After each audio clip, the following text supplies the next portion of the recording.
ইসলামের সম্মানিত secretary general সাবেক এমপি অধ্যাপক মিয়া গোলাম পরওয়ার, জাতীয় নেতৃবৃন্দ, সাংবাদিক বন্ধুগণ, সংগ্রামী দেশবাসী, আসসালামু আলাইকুম ওয়া রাহমাতুল্লাহি ওয়া বারাকাতুহু। সংগ্রামী ভাইরা আমার,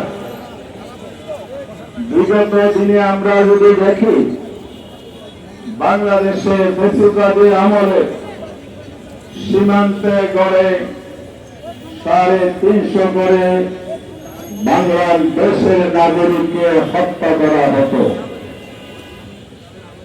জুলাই অভ্যুত্থানের পর 12 বছরের নির্বাচনে যে সরকার ক্ষমতায় এসেছে, জুলাইয়ের অন্যতম আকাঙ্ক্ষা হচ্ছে সীমান্ত হত্যা বন্ধ করতে হবে।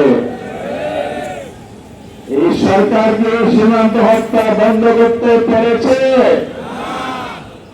3 মাস সরকারের সময় অতিবাহিত হয়েছে, সীমান্তে 19 জন বাংলাদেশের নাগরিককে হত্যা করা হয়েছে, 41 জনকে গুলিবিদ্ধ করা হয়েছে।